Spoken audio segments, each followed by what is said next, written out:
Mi hijo me estaba haciendo hace un tiempo una pregunta que no supe qué contestarle. Eh, Me dijo a dónde se iban los que no creían en Dios. Ajá. ¿A Tiene dónde se 10 iba? años. Me dice, pero si no creen en Dios. Y bueno, entonces yo digo, yo creo que Dios se encarga de que en algún momento creen. Bueno, sí, pero si ellos eligen, si ellos no, como seguía insistiendo, porque me dice, no, no es que yo quiero saber a dónde se van. Y yo seguía insistiendo en que Dios se iba a encargar de que alguna vez se Bueno, convierta. está Pero muy bueno, no, bien. no. Tu ¿Cómo, respuesta. qué, qué respuesta doy a los...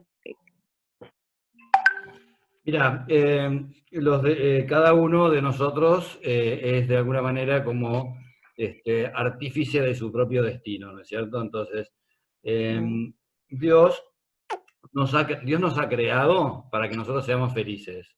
Esto es una cosa que hay que mantenerla, es como una clave de interpretación de toda la fe cristiana. Es decir, eh, la primera clave de interpretación de la fe cristiana es que Dios es amor.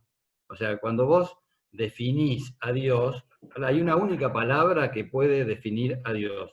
Es la palabra que el mismo Dios utiliza para autodefinirse, ¿no? Dios es amor. Y todas las cosas que Dios hace, las hace por amor.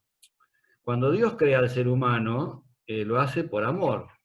¿Y para qué lo crea el ser humano? Lo crea para que el ser humano sea feliz. Entonces, nosotros estamos acá en este mundo venimos a este mundo para ser felices. Dios nos creó para que nosotros pudiéramos participar de la felicidad en la que Dios vive. Dios es amor, vive, ahora va a ser la Santísima Trinidad, la próxima, ahora este fin de semana, la fiesta de la Santísima Trinidad. ¿Qué es la Santísima Trinidad? La Santísima Trinidad es la corriente de amor continuo que se da entre el Padre, el Hijo y el Espíritu Santo. Esa corriente de amor que se dan entre esas tres personas, eso es Dios. Bueno, entonces Dios es amor y crea por amor. Entonces, ¿qué pasa con los seres humanos, con nosotros los seres humanos? Imagínate lo que pasa a un padre o a una madre cuyo hijo no hace lo que la madre y el padre le aconsejan, digamos, o que se aparta del buen camino. Entonces, ¿qué es lo que hace Dios? Y lo que hace Dios es estar apoyando de modo continuo a esa persona. Y entonces, si la persona hace el bien, Dios está con él. Y si la persona no hace el bien, Dios también está con él. Es decir, es como la madre que va sosteniendo al chiquito que empieza a mm. caminar, ¿no es cierto? Empieza a caminar y los va sosteniendo para que el chico no se pegue el porrazo. Y entonces, ¿y qué es lo que hace cuando el chico es un adolescente? Y la madre sigue velando por su hijo para que no se mande macanas, para que no se mame, para que no lo pise un auto, ¿no es cierto? Bueno, ¿y qué hace cuando el bebé tiene 40 años? sigue, haciendo, sigue haciendo lo mismo con el bebé de 40 años, ¿no? O sea, es decir, bueno, entonces Dios está continuamente buscando nuestro bien, continuamente sosteniéndonos para que no caigamos y ayudándonos a levantarnos cuando... Bueno, entonces hay personas que tienen fe, ¿no? Por ejemplo, hay personas que creen en Dios Padre, creen en Dios Hijo, creen en Dios Espíritu Santo, creen en la Virgen, creen en la Eucaristía, creen... Bueno, entonces la fe es un regalo que Dios les da. Esa fe ayuda a encontrar un camino bueno, ¿no? Entonces uno dice, bueno, ¿qué pasa con los que no tienen fe? ¿O qué pasa con los que creen en otra cosa que no es en la Iglesia Católica? Bueno, entonces cada uno de nosotros, cada ser humano, tiene un conocimiento de la vida, tiene una conciencia, ¿no es cierto? Tiene un universo, podríamos decir, en su cabeza y en su corazón. Y entonces hay personas que por ahí no creen que Jesús es el Hijo de Dios, pero son personas que actúan conforme a sus propias convicciones. Son personas que buscan el bien, aunque no tengan la fe, aunque no tengan esa fe que es como una luz para descubrir el bien, tienen la Mm, luz de su inteligencia, ¿no? Y entonces, lo que enseña la iglesia es que cuando una persona es fiel a sus convicciones, cuando una persona tiene un corazón recto, esa persona puede alcanzar la felicidad eterna. O sea, ¿quiénes son los que están privados de la felicidad eterna? Los que necesariamente, o los que voluntariamente le han cerrado a Dios el corazón. Los que le dicen a Dios, vos acá no entrás. O sea, pero una cosa es la ignorancia, una cosa es la falta de fe, y otra cosa distinta es cerrar el corazón. ¿Entendés? O sea, el cielo, o sea, que forma parte de esta clase, o sea, esta es una manera distinta de empezar la clase. A mí, así es como me gusta empezar las clases, porque empieza con una inquietud personal, la inquietud de una madre ante la pregunta de su hijo, ¿no? Entonces, el cielo es algo que es inasequible para para los seres humanos, es una cosa inasequible para las criaturas, o sea, el cielo consiste en la felicidad eterna que nos da el participar de la visión de Dios, ¿no? Entonces, esa felicidad es un premio infinito, y los méritos del ser humano son siempre méritos limitados, ¿no? Entonces, ¿por qué nosotros nos vamos a ir al cielo? Y porque Dios nos lo prometió, porque Dios nos lo va a regalar. El cielo es un regalo que Dios nos va a dar si nosotros lo aceptamos. Lo único que tenemos que hacer nosotros los seres humanos es aceptar ese regalo que Dios nos ofrece. ¿Qué es el infierno? El infierno es el mismo Dios que te está continuamente intentando, ¿no es cierto?, hacer que seas feliz, intentando meterse adentro de Dios, y el ser humano que le dice, vos en mi vida no entras. Eso es el infierno. El infierno no es algo que Dios se inventó, sino que es algo que Dios no puede impedir. O sea, Dios no puede pasar por encima de la libertad del ser humano. Les cuento una anécdota que a mí me divirtió mucho. Era un señor, no era un chico, ¿no? Un chico chiquito. Y la madre le tenía prohibido que se encerrara en el baño, ¿no? El chico, supongamos que tenía 3 años, 4 años. Entonces, después, el tipo sabía que la madre era antiperonista. Esto yo no emito ninguna opinión al respecto, pero les cuento la historia de cómo era lo que él contaba, ¿no? Y además la madre le había prohibido que metiera los dedos en el enchufe. Bueno, entonces, el chico se enoja con la madre, se enculó con la madre, y entonces, ¿qué hizo el tipo? Salió, se fue corriendo al baño, y entonces cierra la puerta del baño con llave, ¿no? Y entonces la madre le dice, abrime. Y el chico dice, no te abro, no te abro. Y entonces, además el chico le dice, y además soy peronista, soy peronista. Y además le dice el chico, voy a meter los dedos en el enchufe. Y mete los dedos en el enchufe y te queda pegado. Bueno, el infierno es el camino que uno elige porque no le quiere abrir la puerta a Dios, es decir, no te abro y no te voy a abrir y voy a hacer todo lo contrario de lo que vos me estás diciendo. ¿Entendés? Entonces la madre no puede hacer nada en contra de eso. Mira desesperadamente el camino que eligió el otro. ¿Entendés?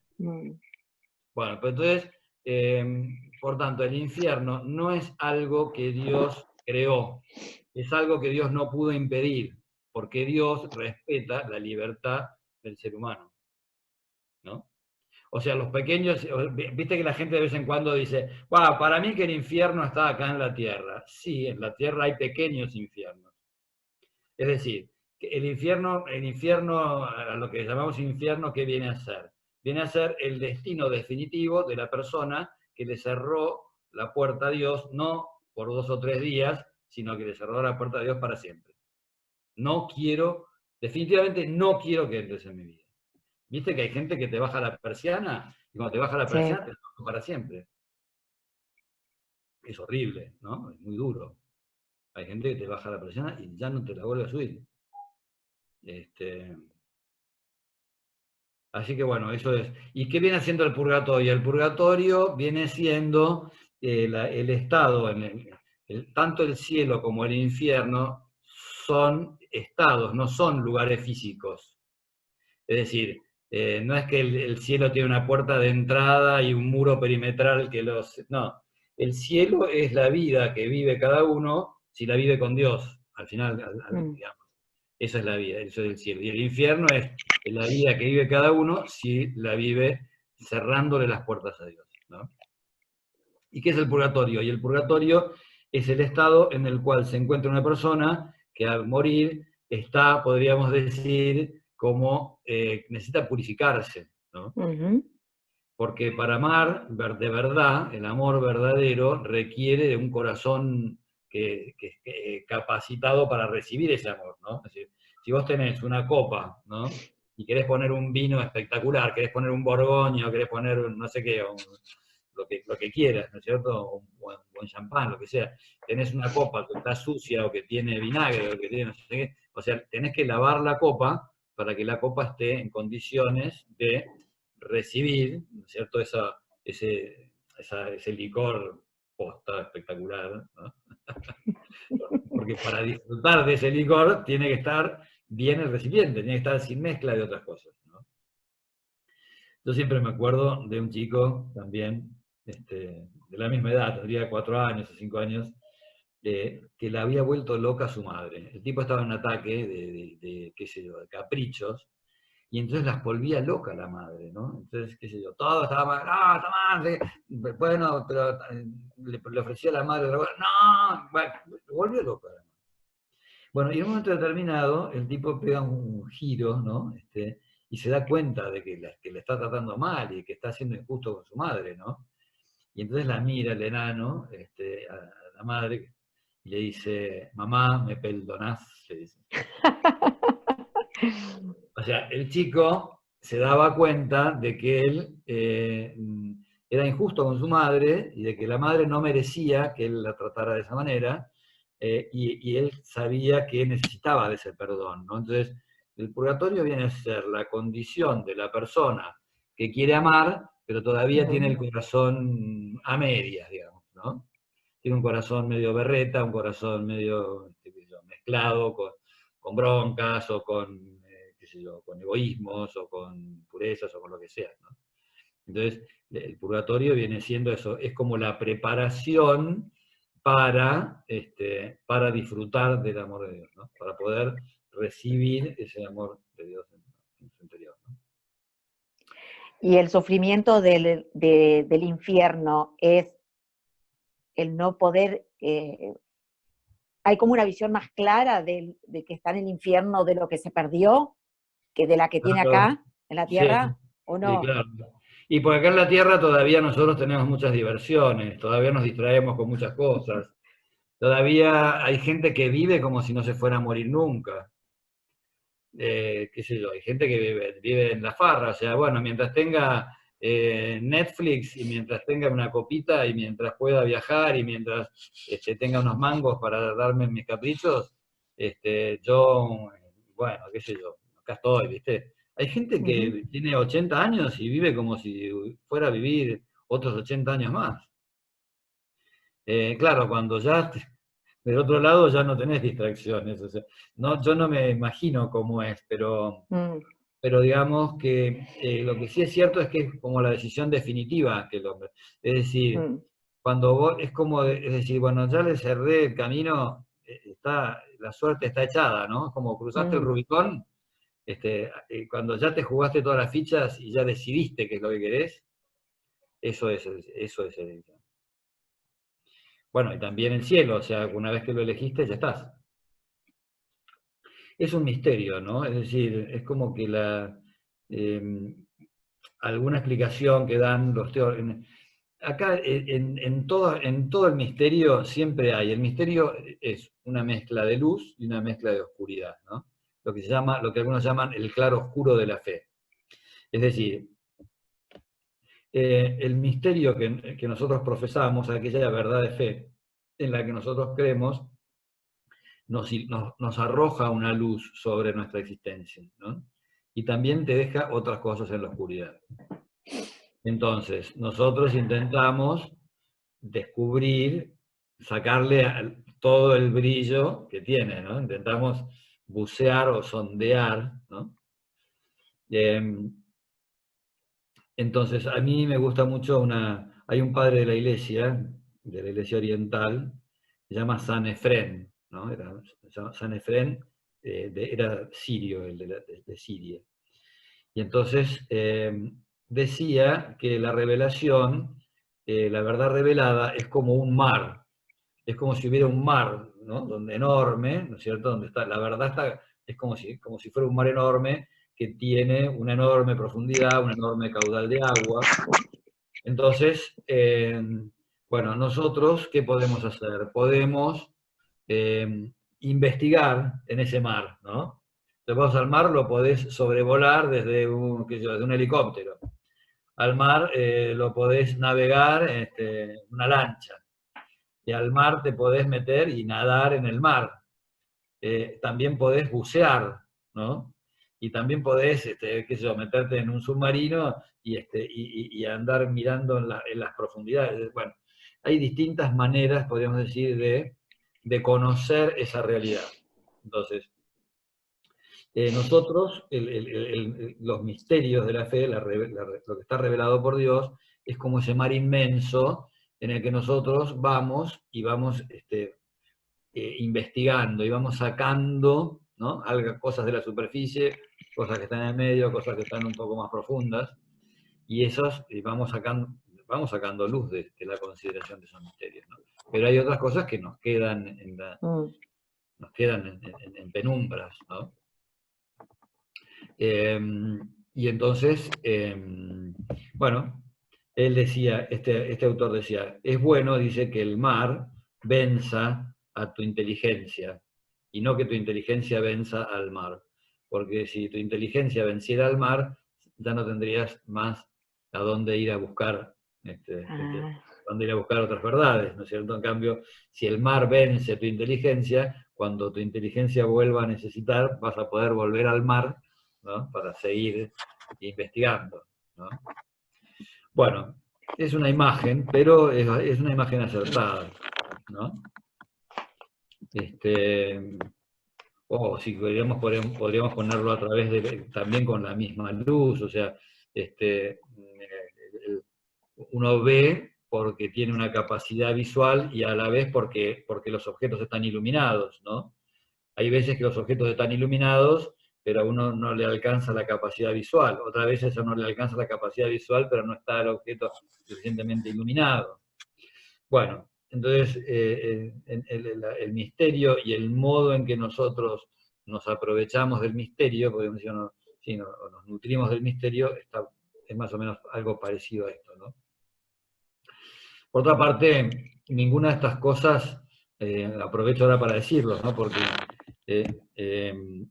la fe es precisamente acerca de las cosas que no se ven, es acerca de las cosas que no se pueden demostrar, ¿no? Lo que nosotros sí podemos es, aceptando las verdades que Dios nos revela, lo que sí podemos es eso, es de esa aceptación ir sacando más cosas, ir profundizando, ¿no? San Agustín decía, aunque nosotros no podemos probar las verdades que creemos, nosotros podemos sí probar que las verdades que creemos no son incompatibles con nuestra razón. Y por otra parte también podemos de alguna manera comprobar que es, podríamos decir, congruente con muchas otras cosas más. O sea, es congruente, la existencia del cielo es congruente con ¿qué? Es congruente con ese afán de felicidad que tenemos todos los hombres, ¿no? San Agustín decía, nos has hecho, Señor, a tu medida, y nuestro corazón está inquieto hasta que descansa en ti.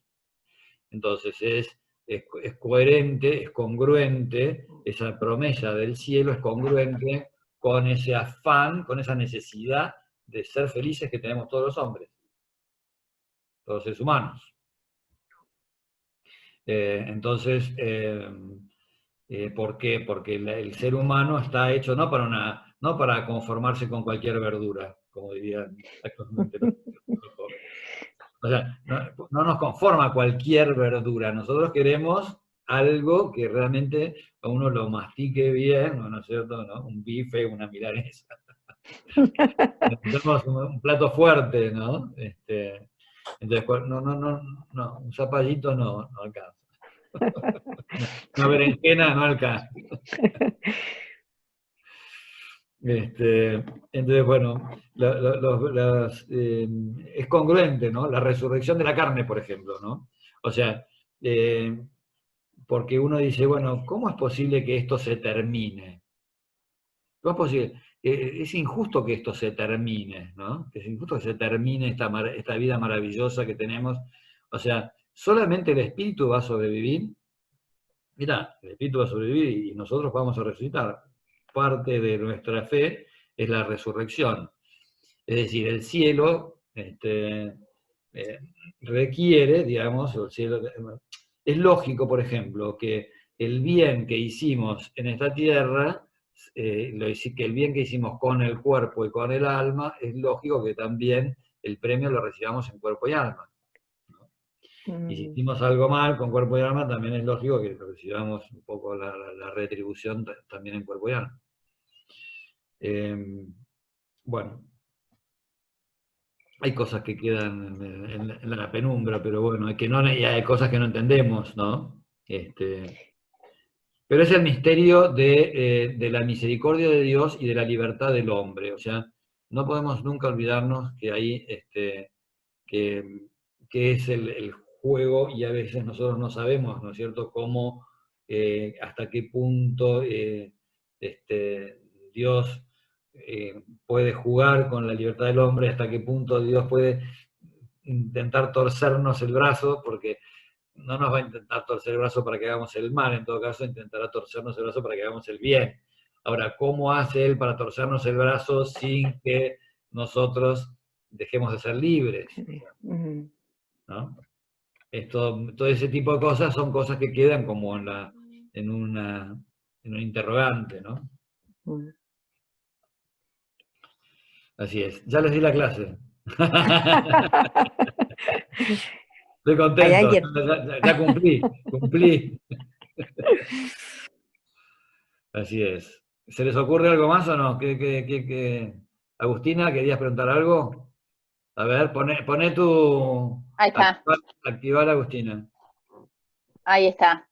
A ver, ¿cómo Una va? pregunta, padre. Bien, todo bien. Llegué tarde porque no sé qué pasaba, pero no podía entrar. Una cosa que me cuesta entender, ¿no? Respecto sobre todo de la libertad, o sea, Dios respeta nuestra libertad y llegado el momento de la muerte de la persona, una persona que decide deliberadamente rechazar a Dios. Lo que a mí a mí lo que me cuesta es, en ese momento la persona tiene plena visión de la maravilla de Dios, ¿no? De lo perfecto que es Dios y de la misericordia de Dios. ¿Cómo puede ser que una persona se tome esa decisión? O sea, porque más allá de que haya sido su vida un desastre y se la haya pasado haciendo el mal por todos lados, llegado el momento, puede ver el bien que hay en Dios, ¿no? O sea, en ese momento lo ve. Entonces, ¿cómo puede ser que deliberadamente elija, o sea, una incógnita, Hay una novela de Hugo Wast que se llama Juana Tabor o 666. Creo que en algún momento, no sé si se las conté a ustedes, pero bueno, como viene la pregunta ahora, quizás vos no las has estado, te la cuento y no sé si las otras chicas se las conté o no. Esto es una novela, pero a mí siempre me ha arrojado mucha luz precisamente para esta pregunta que vos estás haciendo. Entonces, había un monje que estaba en su celda, ¿no? Estaba en el monasterio, en su cuarto, solo, y se le aparece Voltaire. Voltaire es un personaje de la Revolución Francesa que no solamente era agnóstico, sino que era anticristiano, era era un ateo, pero militante, ¿no? O sea, Acérrimo, sí. acérrimo ateo y realmente enemigo de Dios, para decirlo de alguna manera. Es decir, él sabía, él creía en Dios, pero era enemigo de Dios. Entonces, Ujú. yo una vez, antes de contarte esto último, paso por una... Al poco tiempo de ordenarme, yo me ordené en España y estaba en Pamplona, ¿no? Estaba recién ordenado, iba por una plaza en Pamplona y me veo un tipo bastante de cara bastante patibularia y yo digo, acá este tipo no se ve que sea muy amigo de las cosas de Dios, seguramente acá algún comentario va a hacer cuando vea al cura. Entonces, efectivamente, me llamó la atención porque el tipo casi no me miró, creo que ni me miró. Y tampoco me insultó a mí, insultó a la sangre de Cristo. Entonces yo digo, esto es odio a Dios. Pues yo siempre me preguntaba, ¿puede haber gente que odia a Dios? Bueno, eso era odio a Dios, porque el tipo, el cura que se le cruzó le importaba 3 rabanitos, o sea, no me insultó a mí, fue insulto a Dios. Bueno, entonces Voltaire era, digamos, enemigo de Dios. Entonces, así viene el diálogo de la siguiente manera. El monje le pregunta a Voltaire, oíme Voltaire, ¿vos estás en el cielo o en el infierno? Y Voltaire le dice, yo estoy en el infierno. Y el monje le pregunta, le dice el monje, mirá, yo siempre estudié, siempre me dijeron que Dios hasta el último minuto está buscando a cada una de las personas para que las personas se arrepientan. ¿A vos te dio esa oportunidad? Sí, le dice, me lo dio, te voy a contar cómo fue. Cuando yo estaba ya al punto de morirme, se me apareció el crucificado. Fíjense que ni siquiera lo llama por su nombre, le llama el crucificado.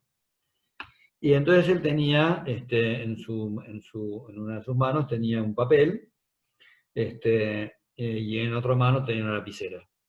Y me dice, acá está tu sentencia de condenación. Yo no la voy a firmar. O sea, Jesús le dijo que él no iba a firmar. Claro. Entonces se produce un silencio y Voltaire reanuda la conversación y le dice, ya, me imagino lo que estarás pensando, le dice. Si yo te digo que estoy en el infierno y te digo que él no firmó la sentencia de condenación, quiere decir que la sentencia de condenación la firmé yo. Sí, dice, yo firmé la sentencia de condenación. Ahora, vos me preguntarás por qué. Mirá, no es tan fácil. Yo no podía renunciar a firmarla, yo tenía que firmar esa sentencia. Si yo no firmaba esa sentencia, eso hubiera implicado reconocer que yo me había equivocado. Y yo no estaba dispuesto a reconocer que me había equivocado. Por eso agarré y firmé. Fíjate vos hasta qué Sí. punto el tipo, o sea, él sabía que estaba equivocado, pero no lo quería reconocer.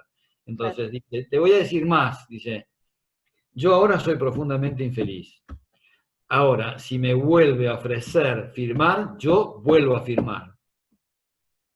O sea, la La bronca, obstinación, el sí. odio, la soberbia, ¿no? O sea, el no querer reconocer el error, o sea, es así de fuerte en el ser humano, ¿no?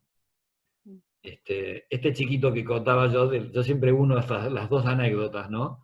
¿Cómo es posible que es esto? Y bueno, el chiquito estaba embroncado con la vieja y entonces metió el dedo en el terminó haciéndose daño a él mismo, con tal de hacerle daño a la otra. Con tal de hacerle daño a la madre, se termina haciendo daño a él mismo, ¿no? Bueno, eso es una anécdota de un chico caprichoso, pero eso trasladarlo a un hombre hecho y derecho, a un hombre que tiene odio de veras, por el motivo que sea, ¿no? Porque ese es otro misterio de cómo se puede llegar, pero bueno, pero existe existe esa maldad. Sí, En el sí. corazón del hombre existe la maldad, es un error, ¿no? Tremendo. Existe esa capacidad para rechazar lo más espectacular, ¿no? Hay Ya algo, está todo. ¿Cómo? hay algo de la pregunta de Agus que no me... O sea, Agus, vos decís, cuando llega la muerte, ves toda la gloria de Dios. Pero A ver, podés ver la misericordia de Dios, ves a Dios que es bueno. O sea, no sé si lo ves como en el juicio final, pero en tu juicio particular ves la misericordia de Dios.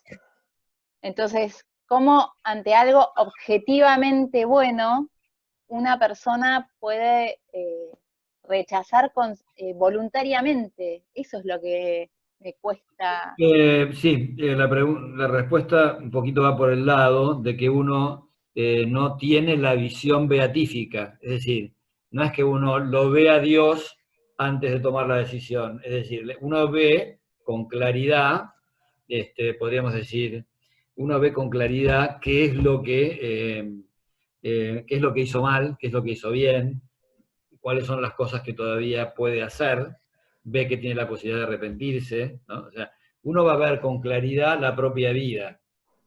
Bueno, claro, pero digo, en ese momento uno logra ver la mano de Dios o la bondad de Dios, no digo plenamente, pero puede darse cuenta de que Dios es bueno y que Dios está ahí y que le está dando la posibilidad de salvación. Entonces esa decisión... Es tremenda, pero bueno, fíjate vos, la decisión del ángel es parecida.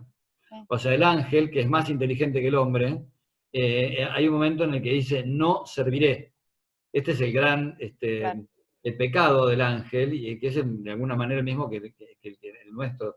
Es, no estoy dispuesto a servir a Dios. No. O sea, yo, ¿por qué? ¿Vieron esas personas que dicen, por ejemplo, en los matrimonios a veces sucede eso, ¿no? Viene alguien y dice, puede ser él o ella, y dice, ¿por qué yo a los 50 años me tengo que bancar que venga tal persona y me diga tal cosa y tal otra? Pero, ¿por qué? ¿Quién sos vos para que nadie pueda decirte nada? ¿No?